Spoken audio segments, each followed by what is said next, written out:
Hello everyone, I am Anju Suklani and today I am teaching you subject verb agreement. बहुत easy topic है। अगर आपने tense अच्छे से किए हैं तो आपको फर्स्ट रूल समझना बहुत ज़्यादा इजी हो जाएगा सब्जेक्ट वर्ब एग्रीमेंट का। तो विदाउट वेस्टिंग आवर टाइम हम अपना आज का टॉपिक शुरू करते हैं। बट अगर आपने अपने इस चैनल गौरव इंग्लिश क्लासरूम को सब्सक्राइब नहीं किया है तो जल्दी से सब्सक्राइब कर लीजिए और बेल बटन को भी हिट कर दीजिए। So today's topic is subject verb agreement. अब सब्जेक्ट और वर्ब का क्या एग्रीमेंट है? सब्जेक्ट क्या है और वर्ब क्या है? सब्जेक्ट, जैसे मैं आपको भी टीच कर रही हूँ तो मैं क्या हूँ? सब्जेक्ट हूँ। जो मैं एक्शन कर रही हूँ वो क्या है? वो वर्ब है। तो सब्जेक्ट और वर्ब का कॉम्बिनेशन किसी भी सेंटेंस के लिए बहुत ज़्यादा इम्पॉर्टेंट होता है। अगर सब्जेक्ट सिंगुलर है, as I have written here, कि अगर सब्जेक्ट सिंगुलर है, सिंगुलर सब्जेक्ट है तो सिंगुलर ही वर्ब का यूज़ होगा, और अगर प्लूरल सब्जेक्ट है तो प्लूरल ही वर्ब का यूज़ होगा। इसको मैं डिटेल से बताना चाहूँगी, बट उससे पहले मैं आपको ये बताना चाहूँगी, जैसे मैंने यहाँ पे लिखा है कि सिंगुलर सब्जेक्ट के साथ सिंगुलर वर्ब का यूज़ होता है, पर पहले मैं आपको ये बताना चाहूँगी कि जब हम किसी भी नाउन के साथ एस या फिर IES का यूज करते हैं तो वो प्लूरल बन जाती है। बट जब हम किसी भी वर्ब के साथ एस और ES का यूज करते हैं तो वो सिंगुलर बन जाती है। कैसे? मैं आपको बताती हूँ कि जैसे नाउन क्या होता है? नाउन किसी भी पर्सन का, प्लेस का, थिंग का और एनिमल का नाम क्या है? ये सब नाउन है। मतलब जो भी हमारे सराउंडिंग में चीजें हैं वो सब नाउन है। जब हम किसी भी नाउन के साथ एस और ES का यूज करते हैं, जैसे सपोज दैट मैंने लिखा बुक, ठीक है, फिर मैंने लिखा पेन, फिर मैंने लिखा टोमेटो, ओके, एंड देन मैंने लिखा चेरी, राइट। तो ये सब क्या है? ये सब नाउन है। जब हम नाउन के साथ एस और ES का यूज करते हैं तो वो प्लूरल बन जाती है। जैसे आपने सिंगुलर प्लूरल किए हैं, सेम ये क्या है? बुक। अगर हम बुक के साथ एस लगाएंगे तो वो बुक्स प्लूरल बन गया। पेन के साथ अगर हमने एस लगाया तो पेन्स बन गया, प्लूरल हो गया। टोमेटो, टोमेटोज, ES लगाया तो वो प्लूरल बन गया। चेरी, चेरी के साथ IES लगाया तो वो क्या बन गया? तो वो प्लूरल बन गया, राइट। बुक का बुक्स, इसके साथ एस का यूज किया, एस का यूज किया, ES का यूज किया और IES का यूज किया। जब हम नाउन के साथ एस, ES और IES का यूज करते हैं तो वो सिंगुलर से प्लूरल बन जाते हैं, राइट। बट ये क्या था? ये था नाउन, ठीक है। मतलब नाउन के साथ एस का, ES का और IES का यूज किया तो वो प्लूरल बन गई। बट जब हमने वर्ब के साथ एस और ES का यूज किया तो वो सिंगुलर बन गई। ये चीज आपको ध्यान रखनी है। जैसे मैंने लिखा गो, V1 होता है गो, V1 मतलब वर्ब की फर्स्ट फॉर्म, गो वर्ब की सेकेंड फॉर्म, वेंट वर्ब की third form, go went gone verb की फोर्थ फॉर्म, गोइंग ING, और वर्ब की फिफ्थ फॉर्म गोज, राइट। इसका जो ये वर्ब का ये टॉपिक है, ये मैं आपको जब वर्ब का चैप्टर करवाऊंगी तो मैं आपको डिटेल में करवाऊंगी। अभी आपको ये समझना है कि अगर वर्ब के साथ एस और ES का यूज होता है, ये क्या है? गो क्या है? जाना, एक एक्शन वर्ड है, क्रिया हो रही है, ठीक है। और जैसे मैंने लिखा यहाँ पे डू भी क्या है? एक्शन वर्ड है, ठीक है। डू की second form did, third form done, doing और डज, ES लग गया, ठीक है। अब जैसे और भी है, राइट, रोट, रिटन, इस तरह की जितनी भी वर्ब हैं, जो भी वर्ब हैं, जब हम इसके साथ एस या ES का यूज करते हैं तो वो सिंगुलर होती है। अब जैसे मैंने आपको फर्स्ट अपना टेंस टीच किया था और प्रेजेंट इंडेफिनिट में मैंने आपको ये बोला था कि जब भी सब्जेक्ट सिंगुलर होता है, मतलब ही शी इट के साथ आप एस और ES का यूज करते हैं। तो किसके साथ आप एस और ES का यूज करते हो? किसी वर्ब के साथ एस और ES का यूज करते हो, राइट। और जब प्लूरल सब्जेक्ट होता है तो आप एस और ES का यूज नहीं करते हो। वही तो ये चीज है। यहाँ पे हमने क्या किया है? यहाँ पे हमने गो लिखा, जैसे मैंने बोला उसमें मैंने क्या बताया था आपको कि ही शी इट के साथ आपको एस और ES का यूज करना है। ही शी और इट के साथ आपको एस और ES का यूज करना है। बाकी I, we, you और दे, इन सब के साथ आपको एस और ई एस का यूज नहीं करना है, राइट। यही चीज मैंने आपको बताई थी, ठीक है। तो अगर हम ये लिखते हैं कि दे के साथ कि दे गो, दे के साथ गो लिखेंगे, ठीक है। बट अगर आपने ही, शी या इट कुछ भी लिखना है, ही के साथ आप गोज लिखोगे, राइट। मतलब कि जो वर्ब की फर्स्ट फॉर्म है वो प्लूरल सब्जेक्ट के साथ यूज की जाती है, और जो वर्ब की फिफ्थ फॉर्म है वो सिंगुलर सब्जेक्ट के साथ यूज की जाती है। आई थिंक आपको समझ आ गया होगा कि क्या फंडा है इसका, ठीक है। कि ही शी इट के साथ आपको क्या यूज करना है, वर्ब की फिफ्थ फॉर्म, ये वर्ब की फिफ्थ फॉर्म है।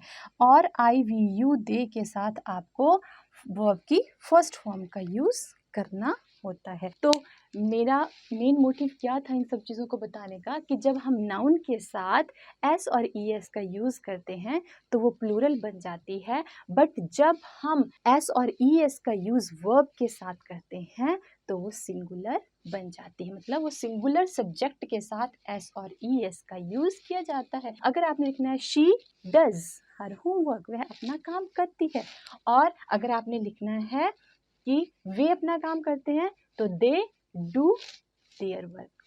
आई थिंक आपको ये कंसेप्ट क्लियर हो गया होगा। जो मैंने यहाँ पे लिखा है कि सिंगुलर सब्जेक्ट के साथ सिंगुलर वर्ब, सिंगुलर सब्जेक्ट के साथ सिंगुलर वर्ब, तो सिंगुलर सब्जेक्ट जब होगा तो हम वर्ब की फिफ्थ फॉर्म का यूज़ करेंगे, राइट। और जब प्लूरल सब्जेक्ट होगा तो प्लूरल वर्ब का यूज़ किया जाएगा, जो कि पॉजिटिव फॉर्म होती है, P1 होती है, राइट। यही है हमारा सब्जेक्ट वर्ब एग्रीमेंट का फर्स्ट रूल, राइट।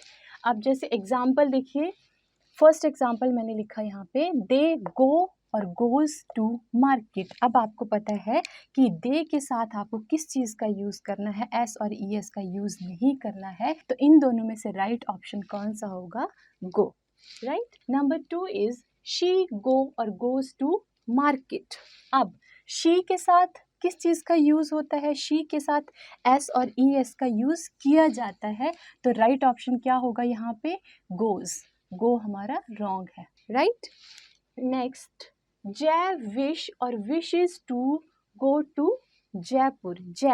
जय मतलब हम किसी बॉय की बात कर रहे हैं और उसके लिए हम ही का यूज़ कर सकते हैं। तो ही और ही के साथ हम किस चीज़ का यूज़ करते हैं, एस और ई एस का यूज़ करते हैं। तो इसमें से जय विश और विशेस क्या यूज़ होगा, wishes is the right answer, right. Next one is I write or writes a story every day. अब यहाँ पे मैं आपको एक चीज़ और बताना चाहूँगी कि आई और यू ये दोनों ऐसे सब्जेक्ट हैं जो हमेशा प्लूरल वर्ब ही लेते हैं। आपको ये चीज़ ध्यान में रखनी है। ही शी इट के साथ ही एस और ई एस का यूज़ होता है। ये भी सिंगुलर है, ये भी सिंगुलर है, ये भी सिंगुलर है, राइट। और आई भी क्या है, आई भी सिंगुलर है और यू भी सिंगुलर है। सिंगुलर भी हो सकता है और यू प्लूरल भी हो सकता है। जैसे मैंने ये कहा कि यू आर गुड बॉय, तो मैं एक की बात कर रही हूँ। बट अगर मैं ये ऐसे कहती हूँ कि यू ऑल आर गुड, तो इट मीन्स कि यू का यूज़ हम सिंगुलर सब्जेक्ट के लिए भी यूज़ करते हैं और प्लूरल के लिए भी यूज़ करते हैं। बट जो आई और यू है, आई और यू ये दोनों ही क्या हैं, ये दोनों ही एक्सेप्शनल हैं। ये हमेशा और हमेशा प्लूरल वर्ब ही लेते हैं। आई के साथ भी आप किस चीज़ का यूज़ करोगे, गो का यूज़ करोगे, मीन्स V1 का यूज़ करोगे। और यू के साथ भी आप हमेशा V1 का ही यूज़ करोगे, right. According to sentence mostly कि किस चीज़ का यूज़ किया जाता है, इसके साथ यू के साथ भी V1 का ही यूज़ किया जाता है। मतलब वर्ब की फर्स्ट फॉर्म है उसी का यूज़ किया जाता है, ठीक है। सो आई write or writes a story every day. अब इसके साथ क्या यूज़ होगा, यस एस और ई एस का यूज़ नहीं होता है, तो ये ऑप्शन हमारा क्या है, रॉन्ग है। हमारा राइट ऑप्शन क्या है, I write a story every day. Next one is he run or runs very fast. He के साथ एस और ई एस का यूज होता है, तो आप यहाँ पे क्या लिखेंगे, रन्स, राइट। मधु टेक और टेक्स मेडिसिन ऑन टाइम। मधु किसी लड़की की बात हो रही है और ये क्या है, शी है, तो क्या यूज करेंगे, टेक्स। टेक रॉन्ग है। यू होल्ड और holds this rope tightly from one side। अब यू एक्सेप्शनल है, मैंने आपको बताया है, और ये क्या लेता है, एस और एस नहीं लेता है, ये हमेशा V1 लेता है। तो आप क्या लिखेंगे, यू होल्ड या होल्ड्स, होल्ड्स नहीं होगा, राइट आंसर क्या है, you hold this rope tightly from one side, right. Next one is he do or does not come to me daily. He के साथ किस चीज़ का यूज़ होता है, एस और ई एस का यूज़ किया जाता है। तो राइट ऑप्शन है डज, डू हमारा ऑप्शन राइट नहीं है। तो ये है हमारा सब्जेक्ट वर्ब एग्रीमेंट का फर्स्ट रूल। और ये कौन सा रूल अप्लाई किया जाता है इसमें, जो प्रेजेंट इंडेफिनिट हमारा टेंस है वही फॉर्मूला है हमारे फर्स्ट रूल का, राइट। सो ये इसको फर्स्ट रूल जो है इसका एक जल्दी से स्क्रीनशॉट ले लीजिए, इसके बाद मैं आपको सेकंड रूल जो है वो करवाती हूँ, ठीक है। तो जल्दी से इसका एक स्क्रीनशॉट ले लीजिए। तो सेकंड रूल है हमारा कंपाउंड सब्जेक्ट। क्या है compound subject, compound subjects if the subjects are connected by and they refer to the different individual, then we use plural verb। and second is if the subject are connected by and they refer the same individual, then we use singular verb. It means अगर किसी sentence में दो individual हैं और दोनों different हैं और वो एंड से कनेक्टेड हैं तो हम प्लूरल वर्ब का यूज़ करेंगे। और अगर किसी सेंटेंस में सेम इंडिविजुअल है और वो एंड से कनेक्टेड हैं तो हम सिंगुलर वर्ब का यूज़ करेंगे। फॉर एग्जाम्पल के थ्रू मैं आपको बताती हूँ। जैसे मैंने बोला कि jenny and John, jenny and John, और ये कनेक्टेड किससे हैं, एंड से कनेक्टेड है दोनों। ये एक इंडिविजुअल है और ये सेकंड इंडिविजुअल है, तो हम किस चीज़ का यूज़ करेंगे, Johnny and John is or are going to party. Obviously हम आर का यूज़ करेंगे, इज का यूज़ नहीं होगा। बट सेकंड रूल क्या कहता है कि if the subject are connected by and they refer the same individual, अगर वो सेम इंडिविजुअल की बात कर रहे हैं तो हम सिंगुलर वर्ब का यूज़ करते हैं। जैसे for example the director and principal is or are going to attend the meeting. अब देखिए यहाँ पर कौन सी ऐसी चीज़ है जो इन दोनों को सिमिलर भी बना सकती है और उनको डिफरेंट भी बना सकती है, वो है द डायरेक्टर एंड प्रिंसिपल। जो डायरेक्टर है वही प्रिंसिपल है। कैसे पता चला कि यहाँ पे क्या लिखा है, मैंने द लिखा है। अगर इसके साथ भी द लिखा होता तो वो क्या होता है कि जो डायरेक्टर है वो अलग है और प्रिंसिपल अलग है। बट यहाँ पर ये जो द है इसके साथ, प्रिंसिपल के साथ द का इस्तेमाल नहीं किया है।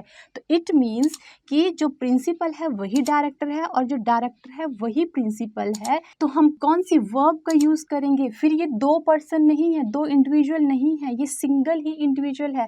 जो डायरेक्टर है वही प्रिंसिपल है, तो इसके लिए हम प्लूरल वर्ब का इस्तेमाल नहीं करेंगे, इज का यूज़ करेंगे। The director and the principal is going to attend the meeting. I think आपको ये क्लियर हो गया होगा। जो द है वही ये क्लियर करता है कि जो डायरेक्टर है वही प्रिंसिपल है। अब इसी के साथ ये एग्जांपल देखिए, जैसे the director and the principal. अब यहाँ पे ये सेंटेंस क्या कहता है कि जो डायरेक्टर है वो प्रिंसिपल नहीं है, डायरेक्टर अलग है और प्रिंसिपल अलग है, ठीक है। The director and the principal means ये डिफरेंट इंडिविजुअल है। The director and the principal are going to attend the meeting, is इसमें नहीं होगा।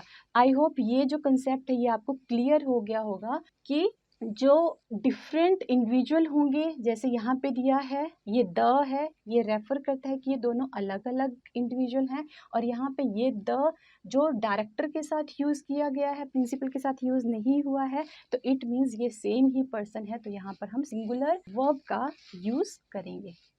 Next one is the politician and the scientist is or are coming to attend the meeting. अब यहाँ पे देखिए, यहाँ पे भी सेम है। जो पॉलिटिशियन है वो साइंटिस्ट नहीं है, पॉलिटिशियन अलग है और साइंटिस्ट अलग है, राइट। तो the politician and the scientist, अब क्या होगा यहाँ पे, इज या आर, आर होगा क्योंकि दोनों डिफरेंट डिफरेंट इंडिविजुअल हैं। पॉलिटिशियन अलग है और साइंटिस्ट अलग है। ये मत समझना कि यहाँ पे एस का यूज़ नहीं हुआ, यहाँ पे भी एस का यूज़ नहीं हुआ है तो यहाँ पे इस का यूज़ करेंगे। इस चीज़ का आपने ध्यान रखना है। और ये दोनों एंड से कनेक्टेड हैं, जैसे कि मैंने आपको बताया है एंड से कनेक्टेड हैं, बट ये दोनों इंडिविजुअल अलग अलग हैं।